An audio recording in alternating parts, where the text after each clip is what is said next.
Graça e paz, amados, amém. Esse motivo de gratidão a Deus, estamos aqui nesta noite, falando das coisas concernentes ao reino de Deus, que o Senhor já está nos abençoando nesta noite, né? Só estarmos aqui na presença do Senhor, com certeza Ele já está nos abençoando. Teve uma irmãzinha que esteve aqui à minha procura, e ela perguntou o tema da mensagem. O tema da minha mensagem nesta noite é Batalha pela vida aos que ouvem o Evangelho da Graça. Judas. Eu convido a igreja a se colocar de pé.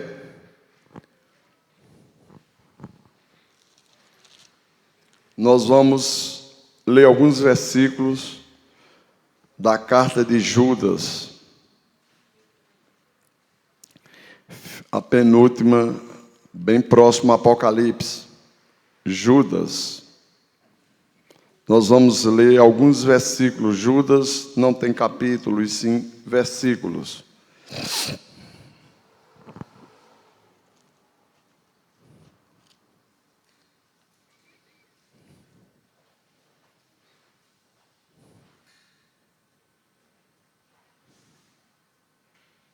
Todos encontraram?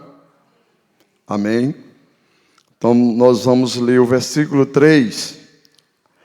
Amados, procurando eu escrever-vos com toda a diligência acerca da salvação comum, tive por necessidade escrever-vos e exortar-vos a batalhar pela fé que uma vez foi dada aos santos.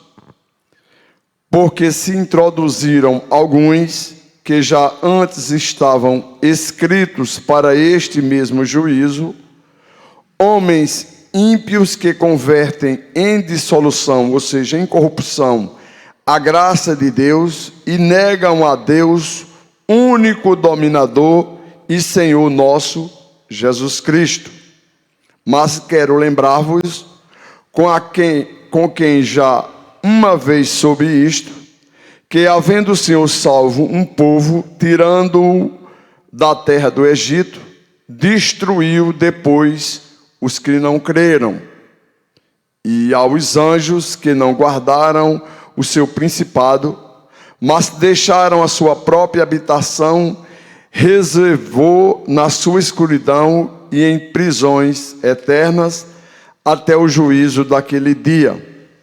Assim como Sodoma e Gomorra e as cidades circunvizinhas, que, havendo-se entregue à fornicação com aqueles e ido após outra carne, foram postas, por exemplo, sofrendo a pena do fogo eterno. Prossegue aí, amados, no versículo 16. O verso 16: E estes são murmuradores, queixosos da sua sorte, andando segundo as suas concupiscências, e cuja boca diz coisas muito arrogantes, admirando as pessoas por causa do interesse. Mas vós, amados, lembrai-vos das palavras que vos foram preditas pelos apóstolos do nosso Senhor Jesus Cristo, os quais vos diziam que nos últimos tempos haveria escarnecedores que andariam segundo as suas ímpias concupiscências. Estes são os que causam divisões sensuais, que não têm o Espírito. Verso 20 a seguir: Mas vós, amados, edificando-vos a vós mesmos sobre a vossa santíssima fé, orando no Espírito Santo, conservai-vos a vós mesmos no amor de Deus, esperando a misericórdia do nosso Senhor Jesus Cristo para a vida eterna. E apiedai-vos de alguns, usando de discernimento, e salvai alguns com temor, arrebatando-os do fogo, odiando até a túnica manchada da carne. Ora, aquele que é poderoso para vos guardar de tropeçar, apresentai-vos irrepreensíveis com alegria perante a sua glória. Ao único Deus, Salvador nosso, seja glória, majestade, domínio, poder, agora e para todo sempre. Eu convido a igreja a repetir comigo apenas o versículo 25. E gostaria que a igreja encarecidamente permanecesse com a Bíblia aberta. Ao único Deus sábio, Salvador nosso, seja glória e majestade, domínio, poder, agora e para todo sempre. Amém. Poder sentar, amados. Irmãos, uma coisa muito interessante, eu lendo a palavra do Senhor nesta manhã, em Judas, uma coisa que eu achei lindo no contexto de Judas, é que essa carta de Judas, ele não se apresenta como irmão de Jesus, ele se apresenta como servo, aquele que está à disposição do Senhor Jesus. Uma coisa muito linda, que você poderia chegar para alguém e dizer: olha, eu tenho 2 irmãos, certamente um desembargador e outro uma pessoa mais simples, certamente alguém diria que era irmão de um desembargador. Porém, o texto aqui é bem claro, lá no versículo 1, ele diz: Judas, servo de Jesus Cristo. Então, Judas, nesta carta, ele se coloca na posição de um servo de Deus, porque ele entende, movido pelo Espírito Santo, que aquilo que Paulo diz em Colossenses, no capítulo 1, verso 18, que Cristo é o cabeça da igreja, e no término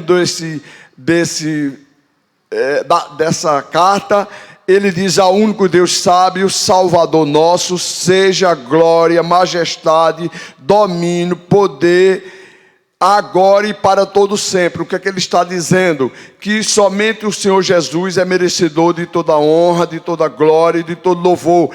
Ele não se apresentou como irmão de Jesus, mas como servo do Senhor. O que é que Judas apresenta nesta carta para nós?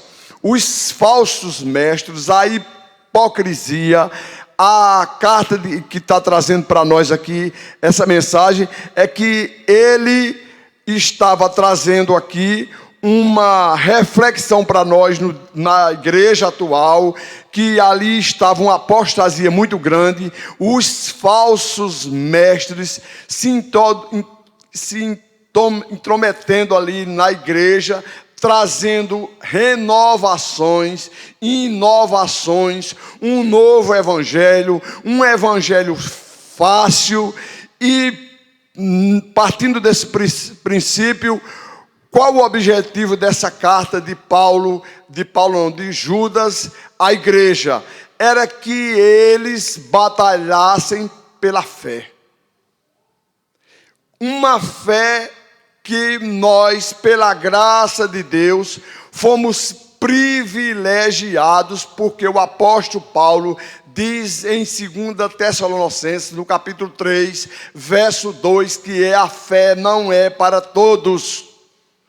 E Efésios, no capítulo 2, verso 8 e 9, Paulo diz: sois salvos pela graça, mediante a fé, isto não vem de vós, é um dom, uma dádiva, um presente de Deus. Já ele, o próprio Judas aqui na carta dele, ele diz no verso 3, amados, procurando eu escrever-vos com toda a diligência acerca da salvação comum, tive por necessidade de escrever-vos e exortar-vos a batalhar pela fé, uma vez dada aos santos. Não é para todo mundo.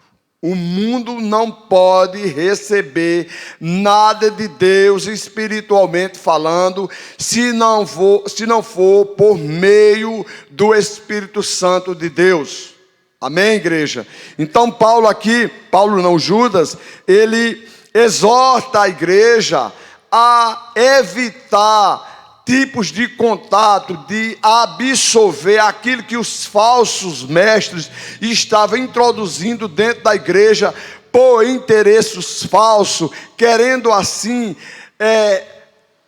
agariar, receber, tomar apenas a lã e a carne das ovelhas, ou seja, o dinheiro da igreja, pastores mercenários, homens que dizem que têm inovações, que o evangelho é um evangelho novo, que o evangelho é umas inovações novas, que tem que ter muito fervor, que tem que ter muita ação, que tem isso, que tem aquilo. E o apóstolo, Judas, ele fala claramente que não precisa de inovações, que não precisa de renovações, porque o evangelho da graça, ele é ontem, hoje e eternamente, e que o Deus que inspirou por meio do seu Santo Espírito aos homens a falar, esse é o evangelho verdadeiro,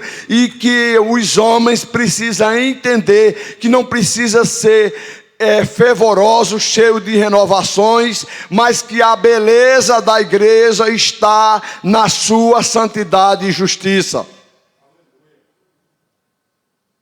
E Paulo fala isso. Judas. Aí o que é que acontece? Qual o objetivo dele? Exortar a igreja a batalhar pela fé. Agora, surge uma pergunta: se Judas está dizendo batalhar pela fé, mas a fé não emana de Deus, como é que se vai se batalhar pela fé? O que é que Judas está dizendo aqui? Amem a palavra de Deus, porque os falsos profetas, os mestres falsos, por interesse próprio, estão introduzindo dentro da igreja renovações. Quer ser um homem cheio do Espírito Santo? Tenha justiça e santidade. Quer ser um homem cheio do Espírito Santo? Seja na sua casa. Quer ser um homem cheio do Espírito Santo, fervoroso? Esteja na faculdade, no seu trabalho, dando um bom testemunho para a honra e glória do Senhor. Esse é o homem cheio do Espírito Santo, fervoroso. Quer ter uma igreja fervorosa? Tenha beleza na igreja. A igreja, ela tem que ter beleza. A beleza da igreja é a santidade e justiça. Depois da presença do Espírito Santo, só há um meio do homem viver fervorosamente, cheio do Espírito Santo, é viver em beleza e santidade e justiça diante de Deus e também diante dos homens. Este é o homem fervoroso. Não precisa de xalabaxu, não precisa de movimento, não precisa disso nem daquilo. O homem fervoroso é aquele que pratica a justiça, ele é justo, ele é um homem que tem a presença do Espírito Santo. Ele não fala de pastores, ele não fala do irmão que está ali ao lado. Ele é um homem que vive uma vida de santidade. Esse é o homem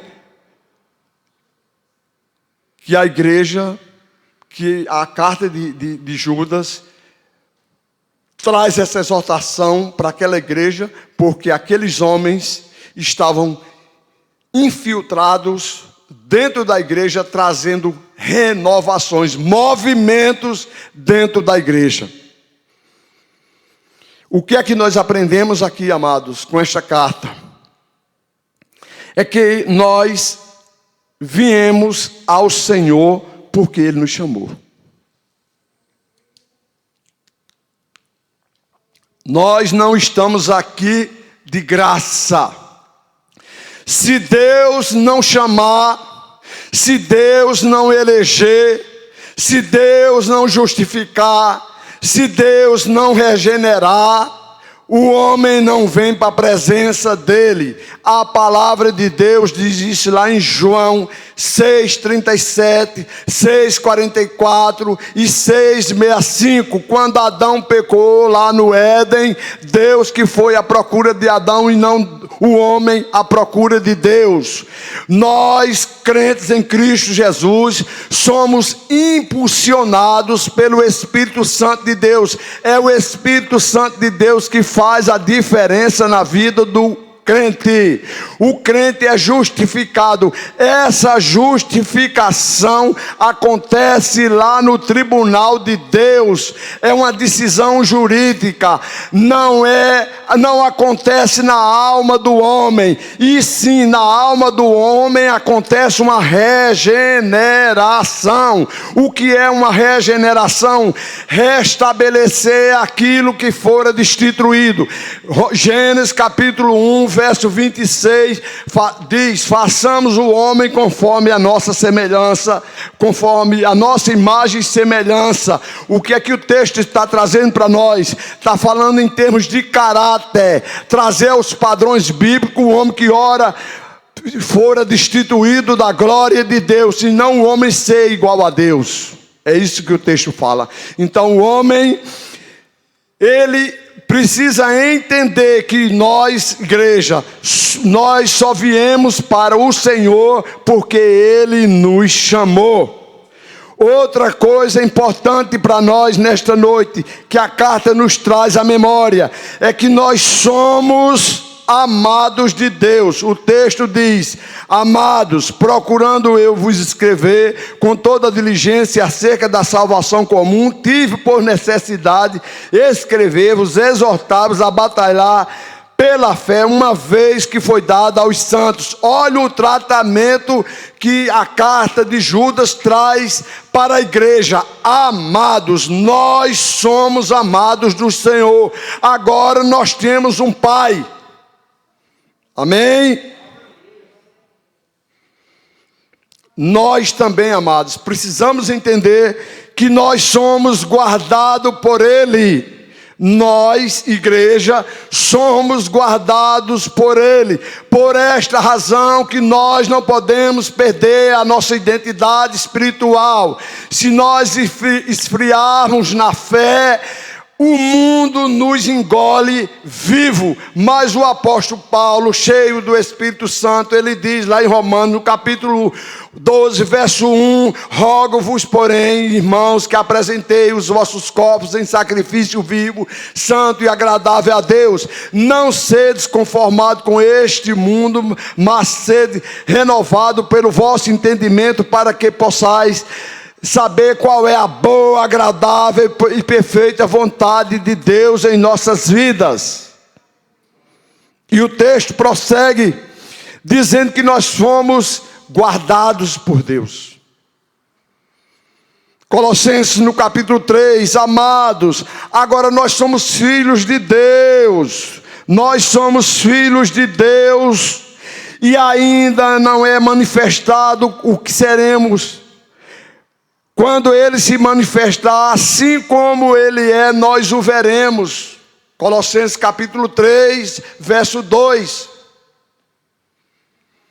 E o texto diz que também, porque já estáis mortos e a vossa vida está escondida em Deus. Ou seja, o que é que o texto está nos ensinando? Que a nossa vida, ninguém no mundo sabe. É uma coisa que está escondida, é a presença do Espírito Santo em nossas vidas. Aquilo que Paulo diz em Efésios no capítulo 1, verso 13, depois de termos ouvido o Evangelho da graça e nele tendo crido, fomos selados com a promessa do Espírito Santo. O Espírito Santo é quem faz a barreira entre nós e o mundo, nos dando orientação. Ele é o nosso consolador, Ele é o que nos ensina, como diz João 14, 26. É Ele a diferença na vida de cada um crente. é aquilo que Judas diz, é ele que faz a diferença na vida de cada um de nós. E aí, os mestres falsos, com interesse próprio, mercenários, com os olhos abuticados para o dinheiro da igreja, começa a se infiltrarem, trazendo renovações, trazendo falsidades ideológicas, trazendo coisas que não é concernente ao reino de Deus. E aí eles são abatidos pelo mestre, o Judas, um homem de Deus, irmão do Senhor Jesus Cristo, um homem cheio do Espírito Santo, cheio de compromisso com a obra de Deus, e aí ele vai lá e bate de frente com esses falsos mestres. Judas, no versículo 20 a 21, ele diz para nós, para a igreja passada, para presente, porque a palavra de Deus, ela contínua, ela é ontem, hoje e eternamente. Ele diz que devemos ser firmes na presença do Senhor, porque o evangelho que aqueles homens estavam pregando era um evangelho fácil. E a palavra de Deus no Salmista 34, verso 19 diz: no mundo nós temos muitas aflições, muitas são as aflições do justo. Muitas são as aflições dos justos. Mas o Senhor, o general, o comandante, o cabeça da igreja nos livra de todas as aflições. É Ele, por isso que o texto está dizendo aqui na carta de Judas, que ele diz: ao único, não tem dois evangelhos. É o evangelho da graça. Ele diz ao único, Deus sabe, o Salvador nosso. Ele não está dizendo que Ele é o Salvador do mundo.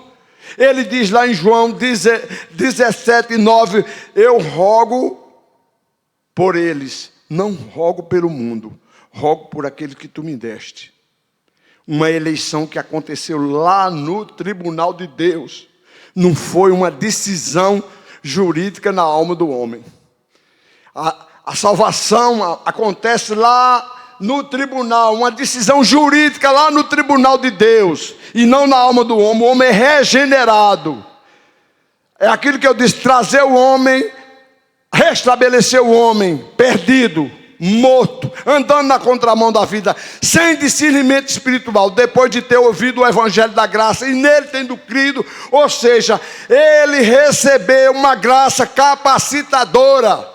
Nada dele. Santificação é outra coisa. Justificação acontece no tribunal de Deus. Aí, agora, a santificação é um processo que acontece na vida do crente. Chega um cara aqui, 7 da noite, bêbado, perambulando, ouve o evangelho da graça, levanta a mão, todo mundo olha e diz: será que esse cara vai ser crente mesmo? Na segunda-feira tem um culto de oração aqui, ou de doutrina, o pastor está exortando a não beber. Por exemplo, um culto de doutrina sobre bebida, sobre falar mal de pastores, sobre falar mal de alguém. O Espírito Santo que convence o homem, pum, lá no coração daquele homem, ele começa a trabalhar na mente dele, como está acontecendo conosco. É um processo. Ela é progressiva, a santificação é progressiva, acontece. Aí quando é que nós deixaremos de pecar? No estado de glorificação, ou no arrebatamento da igreja, ou quando nós morrermos. Aí sim, passamos para um estado de glorificação. Aí, por isso que ele diz: amados, agora nós somos filhos de Deus, e ainda não é manifestado o que havemos de ser, mas sabemos que quando ele se manifestar, seremos semelhantes a ele, porque assim como ele é, nós o veremos, porque nós entraremos num estado de perfeição. É o que a carta nos ensina, dos falsos mestres, daqueles que se introduziram dentro da igreja para trazer heresias, renovações, cheio disso, de espiritualidade demais. Quer ser um homem fervoroso esteja na presença de Deus, na sua casa, andando com sua esposa, no trabalho, como eu já disse, em qualquer lugar que você chegar, seja um homem de Deus, você é um homem fervoroso, está cheio do Espírito Santo, está na presença de Deus. Não adianta espiritualidade demais, não adianta querer ser um falso, os falsos mestres. E aí Judas diz, no versos 22 e 23, essa mensagem não é para ficar somente para nós, é resgatar almas. Ele diz aqui no verso 20, mas vós, amados, edificai-vos a vós mesmos sobre a vossa santíssima fé, orando pelo Espírito Santo. É Ele que nos dá orientação, direção, vontade de servir a Deus, porque nós somos impulsionados por Ele, e agora Ele nos exorta a resgatar almas. Resgatar almas, Ele diz, conservai-vos a vós mesmos no amor de Deus, esperando a misericórdia do Senhor Jesus Cristo para a vida eterna. E, verso 24, e 22, desculpem. E apiedai-vos de alguns, usando de discernimento, de sabedoria, na dependência do Espírito Santo, para trazer aquele que está nas trevas para a verdadeira luz, resgatando o homem que ora antes você era a mesma coisa, e agora ele está dizendo que você tem que buscar, e essa responsabilidade é da igreja. Por isso que a igreja tem que amar a palavra de Deus. Amados, procurando eu escrever-vos com toda diligência acerca da salvação comum, tive por necessidade escrever-vos, exortar-vos a batalhar pela fé. Ela foi dada, emana de Deus. A fé não é do homem, emana de Deus. Agora, nós precisamos amar a palavra de Deus. Por quê? Porque a fé, Paulo diz em Romanos 10, 17, a fé vem pelo ouvir, e ouvir a palavra de Deus. Oséias 6:4, o meu povo perece por falta de entendimento. Mateus 22, 29, errai não conhecendo as escrituras sagradas nem o poder de Deus. No Salmo 119, versículo 105, ela é lâmpada para os nossos pés e luz para o nosso caminho. Josué 1, 8 e 9 diz, medita nela todos os dias, come a palavra, ama a palavra, não te mandei eu, esforça-te e tem bom ânimo. Um crente desanimado é um crente improdutivo, ele não cuida nem da alma dele. Ele tem que ser um homem com a presença do Espírito de Deus, como já disse, não aquelas coisas fervorosas de inovações, mas o Evangelho da graça. E nós recebemos de Deus essa responsabilidade.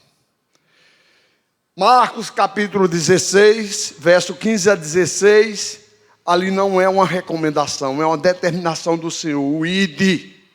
Ide por todo mundo, pregai o meu evangelho a toda criatura, quem crê e for batizado já está salvo. Ezequiel, se nós olharmos para o texto de Ezequiel, olha a responsabilidade no 33 aqui, que Deus nos concedeu. Se eu disser ao ímpio, ó ímpio, certamente morrerás, e tu não falares para dissuadir ao ímpio do seu caminho, morrerá esse ímpio na sua iniquidade, porém o seu sangue eu requererei da tua mão. Responsabilidade nossa. O verso 8, 9. Mas, olha a condição. Mas,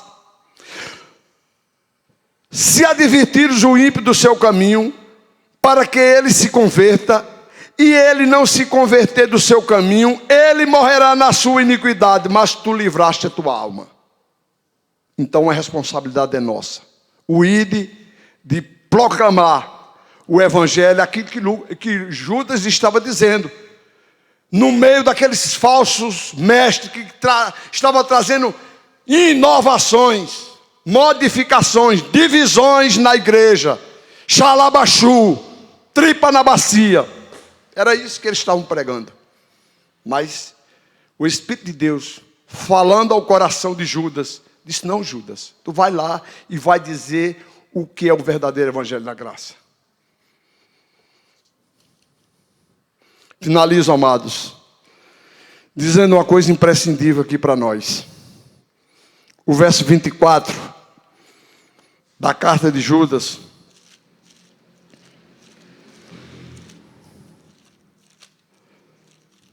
Carta de Judas, no verso 24, ele diz assim: ora, aquele que é poderoso para vos guardar de tropeçar e apresentar-vos irrepreensíveis com ele, com alegria, perante a sua glória. É interessante a gente entender aqui, amados, que nós temos um Deus que nos guarda de tropeçar. E nós não estamos como eles por conta da graça de Deus. Agora, o que é a graça? Graça é favor imerecido. Nós não merecíamos e o Senhor nos tirou lá da caverna, igual Adão, que estava lá no escondidozinho depois da transgressão. O que é graça? Favor imerecido. Porque a graça, para mostrar as coisas concernentes ao reino de Deus. Em que sentido? Que Jesus Cristo é o verdadeiro Deus e a vida eterna. Porque a graça, amados, a graça ela vem permeando de Adão até a presente data. Porque se Adão fora salvo na dispensação da consciência, que é a alma secreta que aprova e reprova todo o ato do ser humano, ele fora pela graça de Deus. Se Moisés e Arão foram salvos na dispensação da lei, os foram do mesmo modo pela graça de Deus. Olha o que é que Paulo diz aqui, amados. Olha que coisa linda. Filipenses capítulo 1.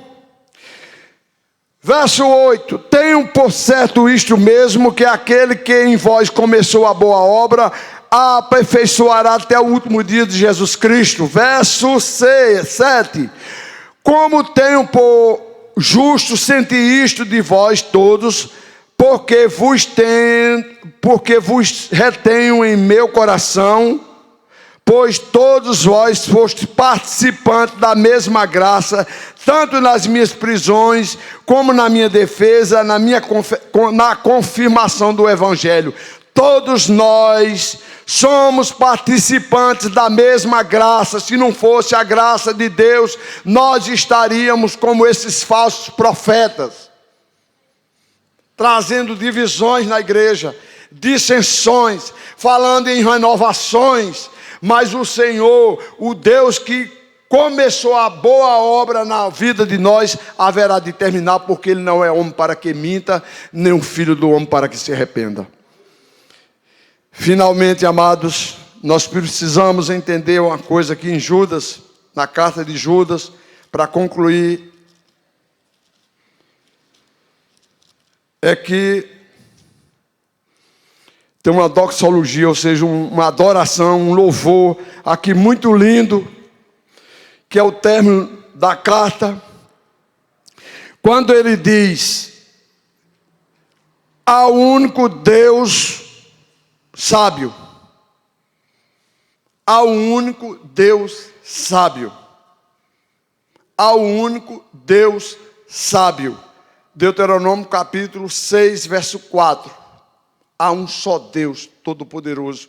Quando Moisés, inspirado pelo Espírito Santo, fala para a congregação: ouve, ó Israel, ao Senhor, Ele é o único Deus supremo. Ao único Deus sábio. Romanos 16, 27, o único Deus sábio. ao único Salvador nosso, não do mundo, mas daqueles que foram eleitos, salvos. Atos 4:12. Ao único Rei. Quem é o Rei da glória? O salmista diz no Salmo 24, verso 10. O Senhor é o Rei da glória. Majestoso. Jeremias 22:18. Dominador de todas as nações. Hebreus 2:8 e Daniel 4:3. Ele diz que esse é o dominador, o Jesus Cristo, de geração em geração. Ao Todo-Poderoso. Isaías,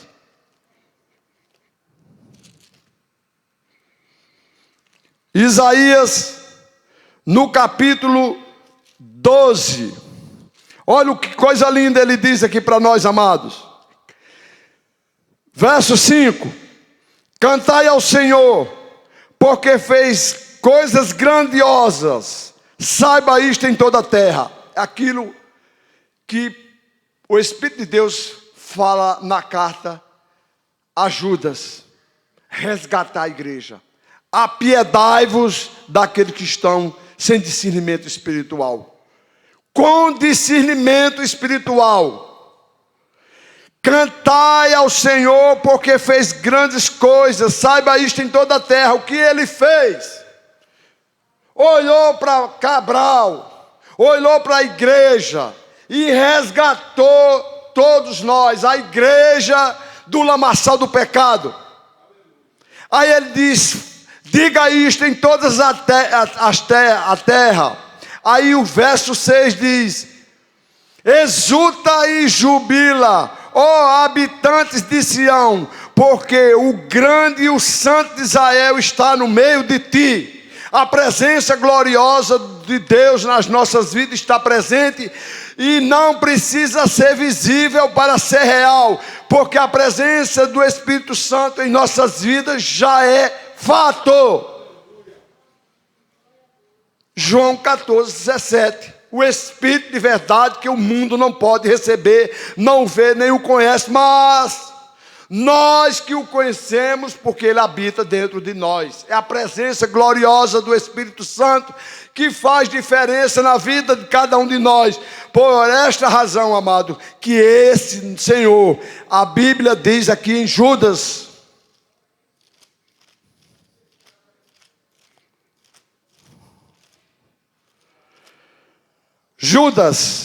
o 24, ao único Deus sábio, Salvador nosso,